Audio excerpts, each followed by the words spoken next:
Hello and welcome to How Would You Rate Your Pain? We will be exploring life, loss, love, and the power of resilience. I am Dr. Tiffany Bartell. Thank you for listening, and I can't wait to go on this journey with you.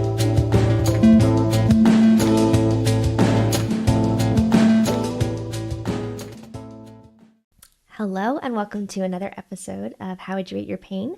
I'm Dr. Tiffany Bartell, your host, and I am here with my friend, Kenny Turpen. Welcome. Hey, thank you for having me on. Yes, so I have the brochure here so that I can make sure to get all of the words in the title. It's a big one. Yes, so Kenny comes to us from the Coolidge National Medal of Honor Heritage Center. Mm-hmm. Yes. And so for people who are local in Chattanooga, this is right by the aquarium. And it kind of blends in. We were talking about this when I came by. It kind of blends into the aesthetic because of the glass and the brick and all of that. Yeah. But it's clearly labeled. It's right there on the front. If you're ever going to the aquarium, you're going to walk right past our front doors. And I really encourage you to come in if you haven't ever been. Yeah. So this week, I came on Monday with my son, and we got the really quick tour, which was over a half an hour, and we still barely brushed the tip of it, but it was such a great experience. I'm glad you had fun. It was really fun. So tell me a little bit about like your role at the center and what the center does. Yeah, so I am the director of development, which means I'm responsible for the fundraising that goes on in our building. Our operations are partly funded by tickets and memberships and field trips and things like that, merchandise in our store, but also a large part of our budget is philanthropically funded by our community and our supporters and donors who keep this place alive and vibrant and thriving for future generations. I think vibrant is a really great way to describe it. And I remember you told me there would be exhibits, but I don't think I quite understood the magnitude of what that meant. For every person that's never been in, I try to describe it as you're walking into a museum type gallery with life-size dioramas of Medal of Honor recipients in their action. Yeah. So as you can attest, you see a life-size horse and somebody riding on top of it. And it's not just wax sculptures or mannequins on display. It is actual sculptures of recipients made in their likeness. So we have a tremendous artist based out of New York who does all the sculpting of all of the of the people that we tell their story. And sometimes they only have one photograph to ever go off of. But and they're not even that good. Like I know, from, I think one of the ones from the Civil War. Yeah, right after the Civil War, the Middle Wars. We have one of our first African-American Medal of Honor recipients who was actually born into slavery in Tennessee and then goes and fights for his country. Wow. But he's the guy that's on top of the horse, and there's only one photograph that we know of that exists of him. And the sculpture just looks amazing. I feel like too, just the detail, because I think we've all been to museums or exhibits where there's, representations of people, but like just the smile lines and the forehead and just the detail of the work is really phenomenal. Yeah. No, they do a fantastic job. We're very, very proud of that. One of the testaments to the sculpture work. Now, I wasn't around for this when it happened, but when we had our grand opening in 2020, I believe it was the daughter of Alvin York, a very famous recipient from Tennessee, rounds the corner where her father's exhibit is. And what I've been told is she goes, "Oh, there's Daddy." Oh, and I can't imagine what that felt like to turn that corner and see your father depicted so life-size and so perfectly. So that's a testament all to itself of how good these sculptures are.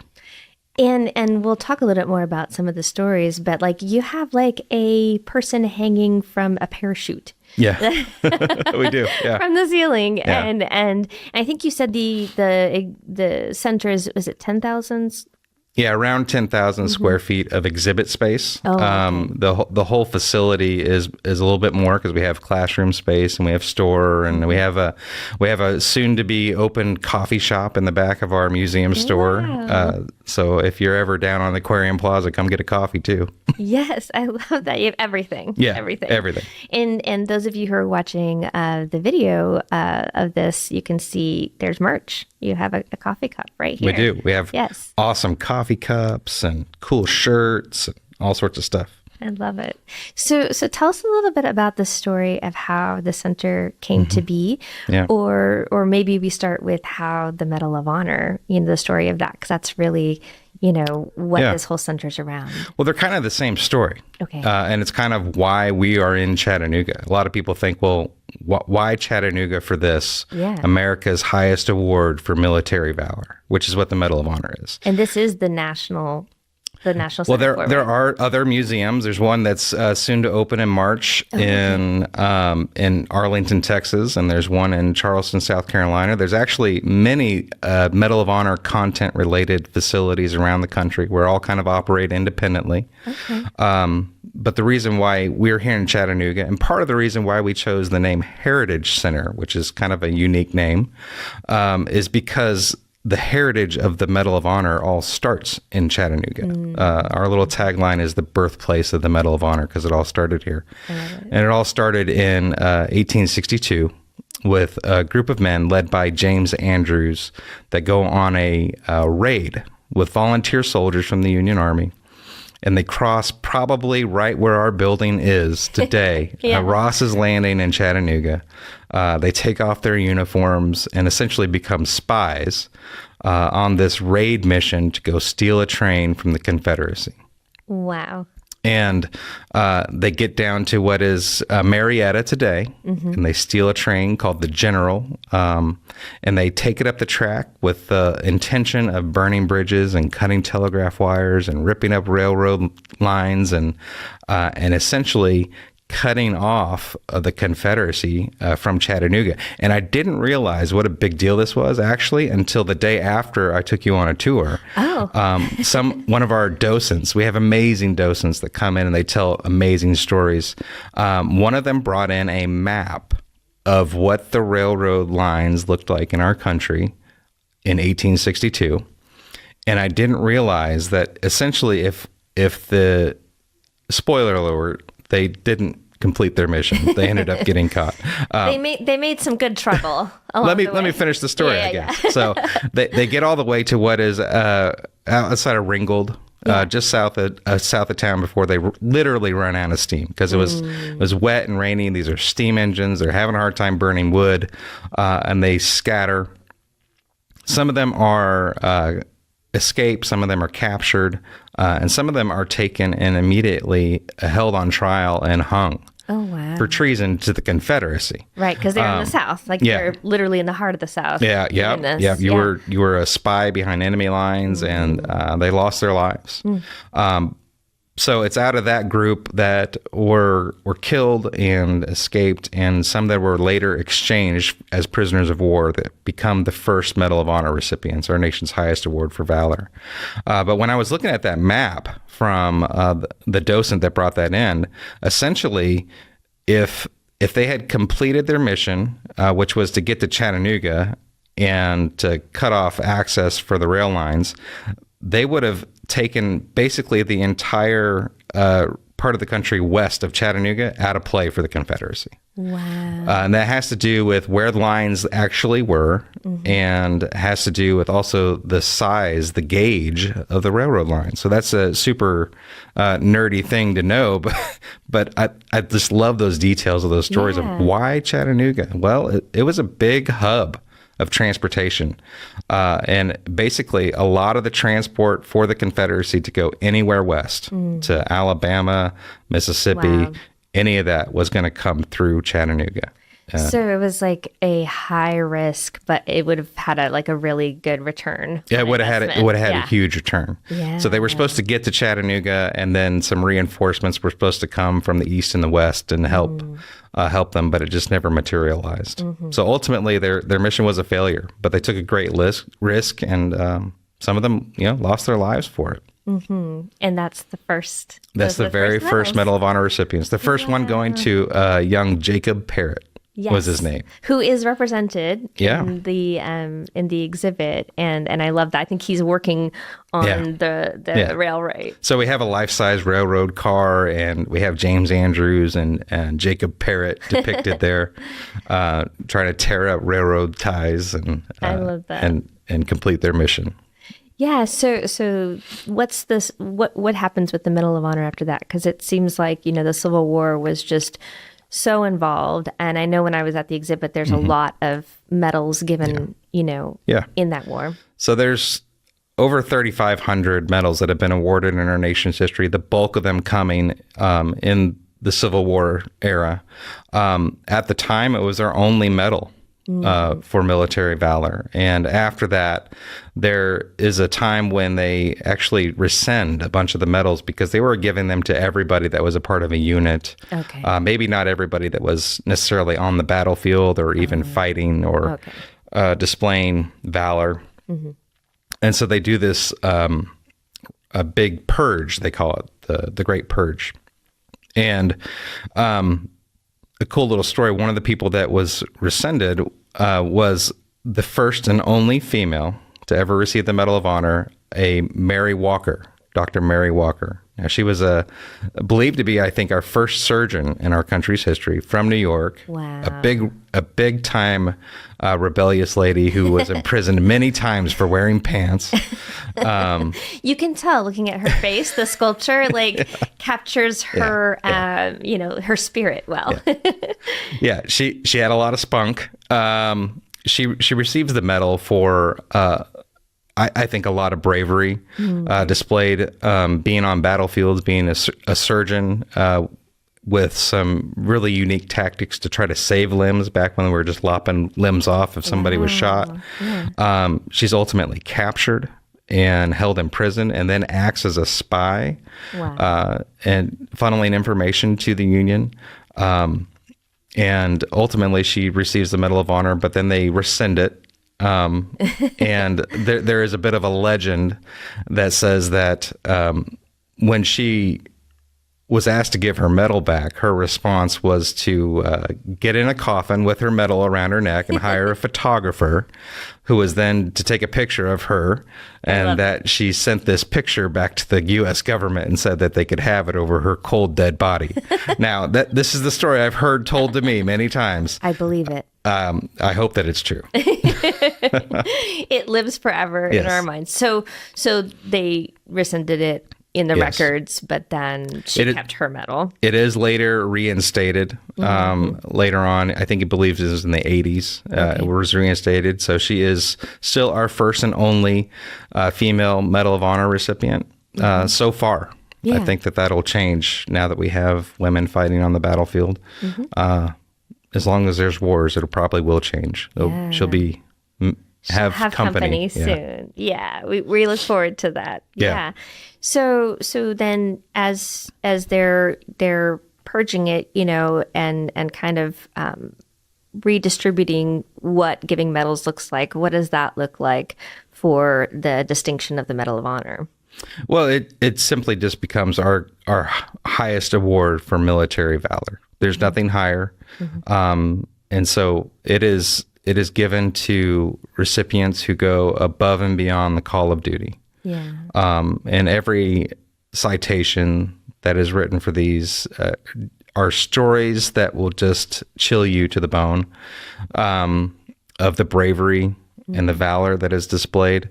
One thing that we take pride on, though, in our center is that we try to tell the rest of the story, to tell what happens to people when they come back and what are the effects of these. And sometimes these people are flawed. Yeah. They are dealing with lots of things. One of the stories that we tell is of probably the most famous Tennessean, Alvin York, who I mentioned earlier. He comes back. He's from rural Tennessee, the middle of nowhere. Fentress County. I don't know many people who've ever heard of it. I had to look it up. Yeah. Comes back and then dedicates his life after receiving the medal to being a huge advocate for education, rural education in the state of Tennessee, and helps get some laws passed that really benefit Tennessee in the ways of education. I love that. Yeah. So it kind of shows that character that they have that helped them do what they did, that they were recognized with a medal for, but really that's the way they live their lives. Right. That's really special. Now, I noticed when we were there, you pointed out that the exhibits are kind of organized, based on, I'm not sure the right word, but maybe the virtues that are in the Medal of Honor. So we call them character values. Okay. So we go through a timeline, right? We walked in through the Civil War and we ended with the global war on terror as we went on our tour. But dispersed throughout that is 6 character values, and they're in these kiosks that are stationed throughout the gallery. And they are for the 6 values that the Medal of Honor recipients have said that they represent and that any American can represent. And that's patriotism, citizenship, courage, integrity, sacrifice, and commitment. You don't have to be on the battlefield to display those character values, and you can have those in your daily life no matter what profession you have, no matter what age you are. You can show integrity and sacrifice and commitment.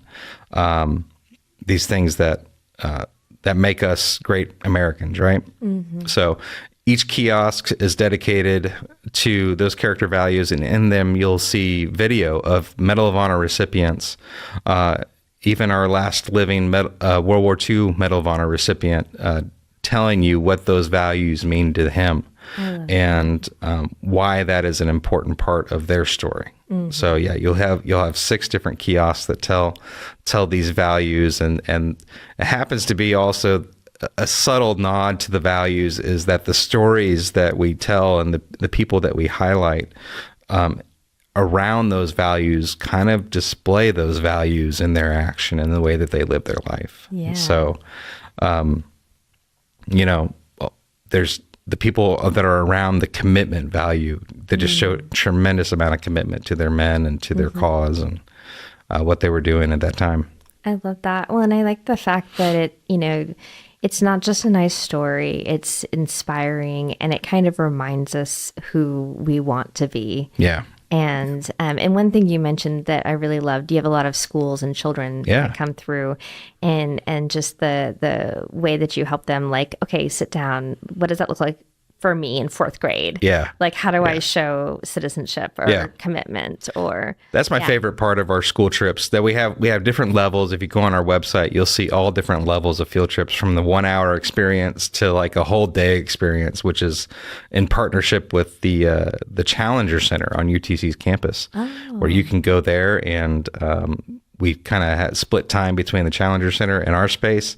But my favorite part is when there is time enough to not just cover the history. The history is important. That's what they're there for. They're covering history in their classrooms, and the content lines up with those standards that they got to meet. But when there's time to unpack those character values, there's some really great exercises that our education team puts them through to help them work through what does patriotism look like in my life in 5th grade, Yeah. And I can't ever really think of myself in 5th grade trying to unpack what patriotism and citizenship look like in my life. But that's my favorite part of our education programs. I love that. So one thing we do a lot on this podcast is tell stories. Yeah. And I don't know how long it took you to learn the details of all these stories, but like you are like encyclopedia of like really fun stories. I mean, not fun, but like really rich. I think that that's a nice compliment. I am, like I told you on our tour, you're getting the nickel version of all these things. I'm far from a historian, but actually a really kind of funny story is that I was hired just before our latest education director was hired, and we were both trying to go through the gallery, and we're reading the docent books and the volunteer books, trying to learn this content because it was new to me. Yeah. I think she was a little bit more up to speed with some of the stories, being an educator, than I was. But we're trying to do these, and we had we were given a tour to somebody maybe similar to you, and we're like, you know what? No, we're going to do this one on our own. And so we were like, let's tag team it. and we get around and we're doing pretty good. We're bumbling through, and we get to this. I'd say the centerpiece of our gallery is a Civil War sculpture of Arthur MacArthur Jr., who is the father of Douglas MacArthur. So our history buffs will probably like that little tie-in. But Arthur MacArthur Jr. was here in Chattanooga, a part of the battle on Missionary Ridge. Wow. And he helped lead a frontal assault up the ridge, which military buffs and history buffs will know frontal assaults don't work. I was going to say, it just sounds like really risky. Very risky, and it wasn't going well. The flag bearer was shot, and the flag was on the ground, and the men were retreating, but he picks up the flag, and he rallies the men to continue the charge with him, yelling, "On Wisconsin," because they were from Wisconsin. I love that. When we got to that station, I completely blanked on what the story was. And I just kicked it over to my education director, who just said, well, he's one of those guys that picked up the flag and charged up the hill. Well, I got a more detailed version. Yes. So if you were on one of my early tours, I think I probably apologized when I was giving it, but I'm a little bit better now. I would say so, definitely. Yeah. Well, and I love that tie-in because I didn't know about the father, but I've definitely heard of Douglas MacArthur. So yeah. Very famous from World War II. A lot of grit must run in that family. Yeah, must have. Yeah, persistence. And a lot of children late in life. Oh, yeah. Start thinking about the timelines there. Spread. Yeah. I didn't think of that. Yep. Well, and I think too, it's so easy to feel like the country is so old, but really, if you think about it, there's generations alive that saw things that are. I know. My grandpa's 95. I know. And think about what they saw. Yeah. So fascinating. I was reading Revolutionary War history with my daughter in third grade just a couple nights ago, and just thinking, well, we're almost to 250 years, which is next year. But yeah, not that old of a country. Not that old of a country, not that many generations. No, not really. Yeah. Okay, so I think it's hard to pick a favorite because obviously all the stories are really rich and good. But what are some of the ones that you really love? Well, I really love Desmond Doss. I mean, that feels almost a little too easy because there's a Hollywood movie. But not everybody's watched it. Not everybody's watched it. Will. So yeah. Desmond Doss was a conscientious objector, meaning he was not willing to carry a gun and to fire his weapon. But he did volunteer to serve in World War II. And so he joins the military and becomes a medic, and helps serve. And in the Pacific, and in particular battle, the Battle of Hacksaw Ridge, which is the title of the movie, Desmond Doss goes up there and provides aid to his wounded soldiers that are up on top of this ridge, which is up a cliff. And not a short little cliff either. It was a significant little climb. And the battle does not go well. It is very bloody, and if you're squeamish, don't watch the movie. I think I covered my eyes in that part, yeah. But Desmond Doss stays up on that hill, and he provides aid and drags his men and even some of the enemy soldiers to the edge of the cliff and stays up there for well over a day, lowering men down by a rope that he learned to tie as a kid. Wow. Not that he learned how to tie as a kid, hooking these guys up in a rope and lowering them down. And every time he would lower them down, he'd say, "Lord, let me get just one more." Okay. And he gets put in for the Medal of Honor. Now, the question is, how many people did he lower down? Everybody that he served with, and everybody said that it was 150 people. Whoa. Desmond always said it was only 50. So in his citation, maybe he lost count. In his citation, it says 75. It's a bit of a compromise between all the firsthand accounts and what Desmond actually says that he did. And he wasn't a big, burly No, he's guy. Very slight, actually kind of a little short, and not a very big built guy. And So being like he's on a battlefield, Yeah. retrieving people, Yeah. bullets, dragging whizzing. grown men Yeah. and all their gear to the edge of a cliff over and over and over. That's a big physical toll. And I think there was some divine intervention there.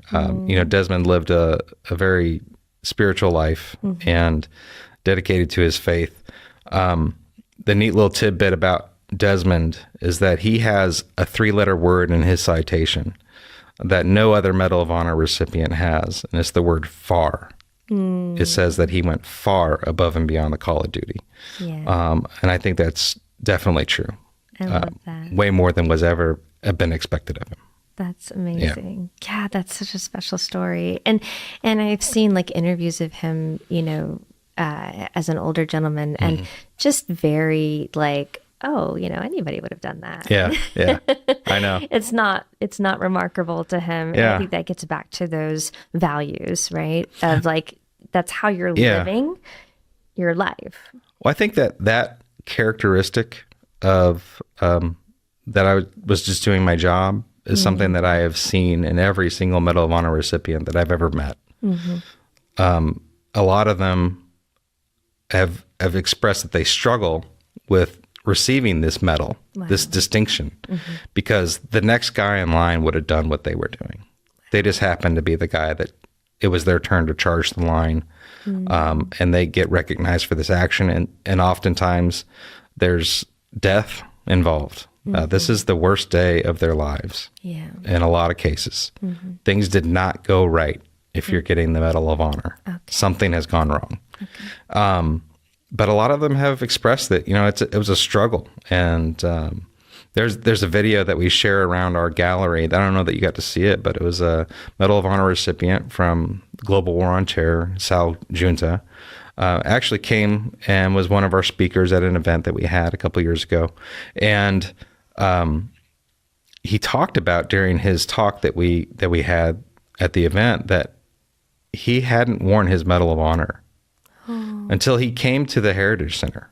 Okay. It was something that he struggled with a lot. He would bring it to events, but he just wouldn't put it on until he saw that he was a part of this bigger story of all these men that have done this thing, taken these actions that are above and beyond the call of duty like him. And he definitely expressed that he struggled with wearing this medal, but he realized he's a part of a bigger story. And I think it's a story that we need. Like, we need stories of bravery and goodness. We need places to go and to see, just the wonderful, good, strong characters and what they choose to do on the worst day of their lives for everyone around them. Yeah. Yeah. Because they're not like getting a medal for saving their own life. Right. Yeah. No, they are getting a medal for helping save the lives of their men. Our director of operations, he likes to talk about how all of these stories that we tell are stories of love. It is a love for their fellow man. Yeah. That's why they're willing to jump on a grenade and lose their life or nearly lose their life doing so, or grab that grenade and throw it away and lose your arm is because they love their fellow men and they're willing to risk their lives to do that and to save it. Yeah, it makes you wonder, like, what would the world be like if we just did that, let that govern our choices on the daily. Yeah, if we were looking out for everybody around us, instead of ourselves, our neighbors, probably be a much better place. So there's a new exhibit coming. Can you tell us that story and then when that'll be installed? I would love to do that. I'm so excited about this exhibit. It's contagious because now I'm excited about this. It is so I just exciting. went on Monday. Yeah. So it is a new exhibit for Captain Larry L. Taylor, who is a Chattanoogan. Oh my goodness. Okay. Born in St. Elmo, raised in Chattanooga, lived out the rest of his life on Signal Mountain. So this is a Chattanooga native. Okay. Our namesake of our building is Coolidge, Charles Coolidge, also another Chattanoogan, but Larry Taylor actually received his medal late in life, but he was a part of the Vietnam War. Okay. And he was one of our nation's very first attack helicopter pilots. So wow. the attack helicopter was kind of invented around the Vietnam era, and the first model of it was the Cobra, and which is this 2-seater helicopter. I'm trying to paint a picture for you in your mind. Yeah, I've got 2 it. seats, the pilot Larry in the back, and then the co-pilot manning the guns and rockets in the front. And the whole point of it was just to be a quick insertion and out and attack, and they're done, right? Yeah. Well, the story doesn't just involve Larry. It involves a group of men called Long Range Reconnaissance Patrol, LRRPs. So this group of 4 go out at dusk, and they are on this mission to scout out a village. And they enter into a horseshoe of the enemy. And then they quickly realize that while they went into this farm village and they're in this fields, that the horseshoe has closed and they're now surrounded. The enemy doesn't know they're there, but they realize that they're surrounded pretty quickly. So they radio for help, and Larry answers the call. So they scramble and they head out to where they're at. And now, back in Vietnam, there wasn't electronic beacons to identify your position. So the only way to identify where you were at was to fire off a special round out of your guns that made it so that Larry knew where the good guys were. Okay. And then he could provide cover fire. And but once that starts, Everybody else knows where you are. A are. whole firefight starts. Oh, no. Okay. It goes on for about 30 minutes to the point where Larry, in communication with the guys on the ground, realized that everybody's out of ammunition. Larry doesn't have any left. There's no rockets left. The guys on the ground are all out of ammo. And the only thing they have is a claymore mine and a sack of grenades. So Larry radios back to command, what should I do? And the answer comes in, you need to leave them and get back to base. They're trained to escape and evade. Well, Larry knows the situation on the ground, and Larry says that's not good enough. And in the midst of getting chewed out, he switches to a different radio channel with the guys on the ground and devises a plan. The plan is for them to blow off their claymore mine, which is essentially a gigantic shotgun, and then to run to the middle of a field. And Larry does a dummy sweep of his helicopter. And these 4 guys are booking it, throwing grenades over their back and running as fast as they can to the middle of this field, where Larry, in about an 8-second maneuver,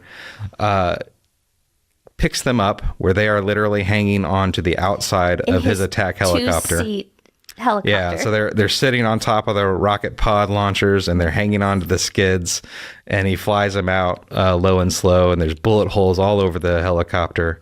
But he essentially saves their lives.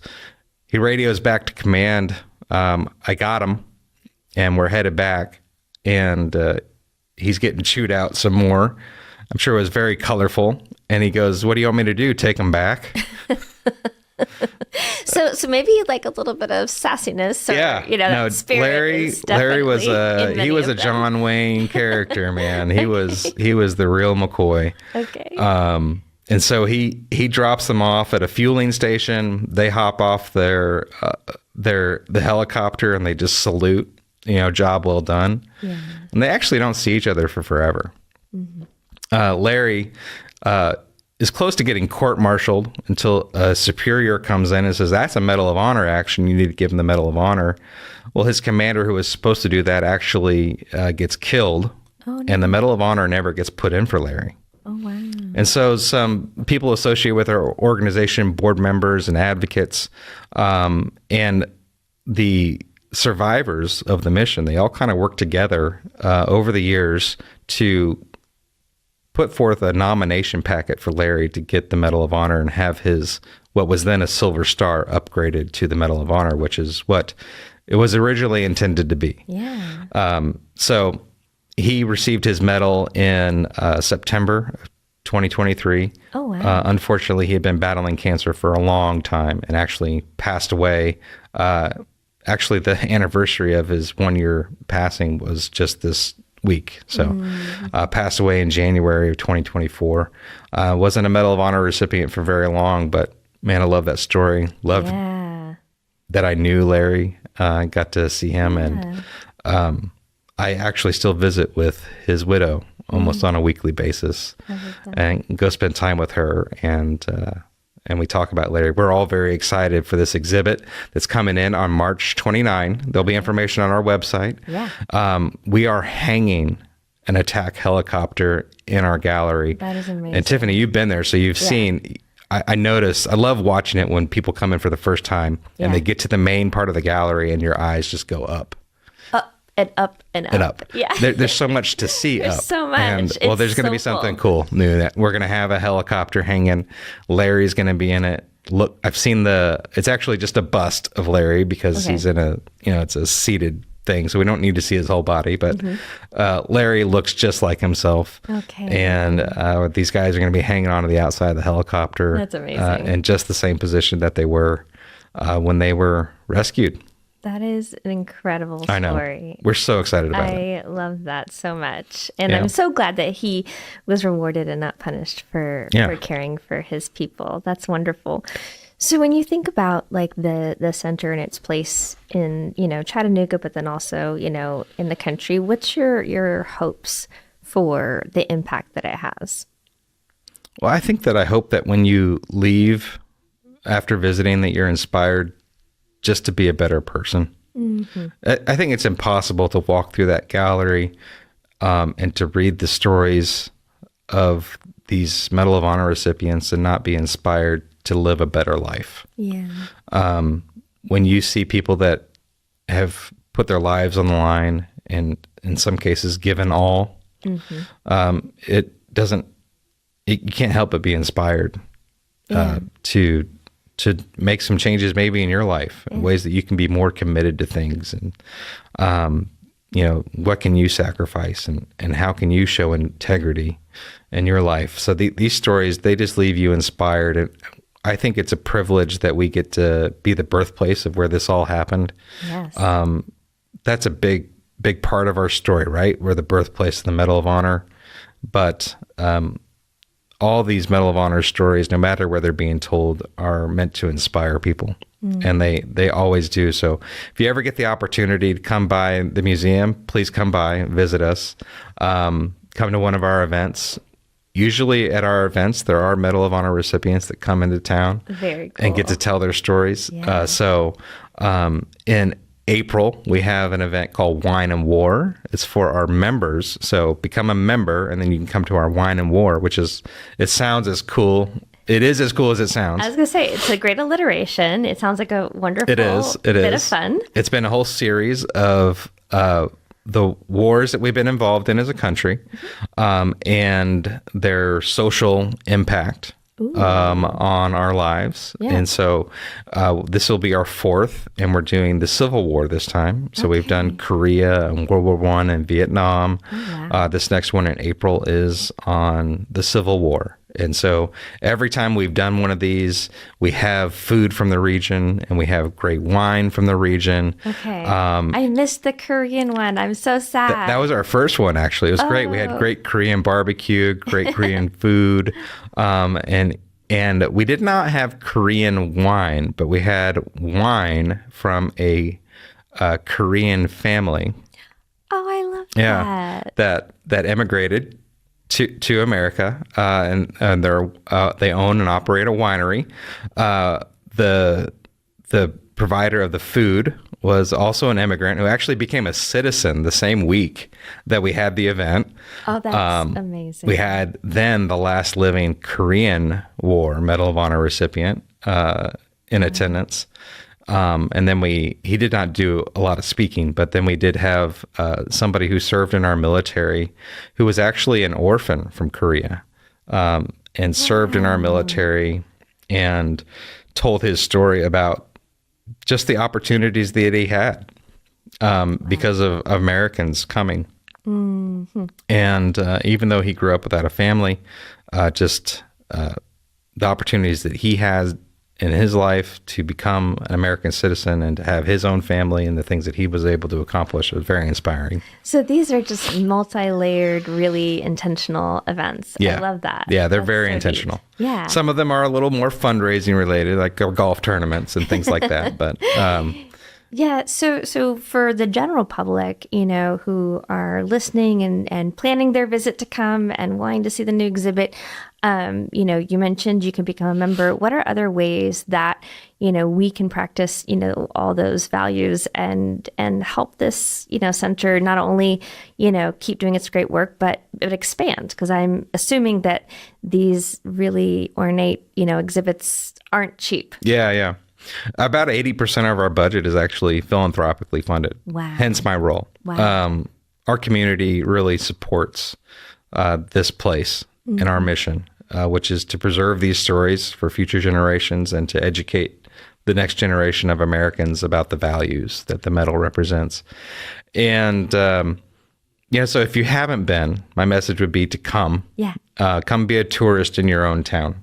What's the hours and we are 9 to 5 most days. Okay. Sunday we're 10:30 to 3.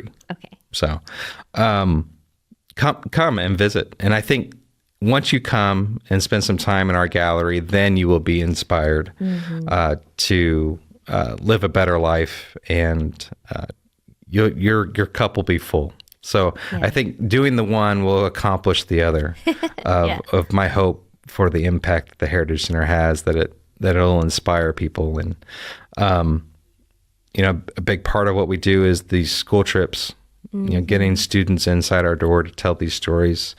A big part of our mission is inspiring the next generation of Americans. And I think that we can do that through getting people through the center and through field trips and just getting as many people in the doors as possible.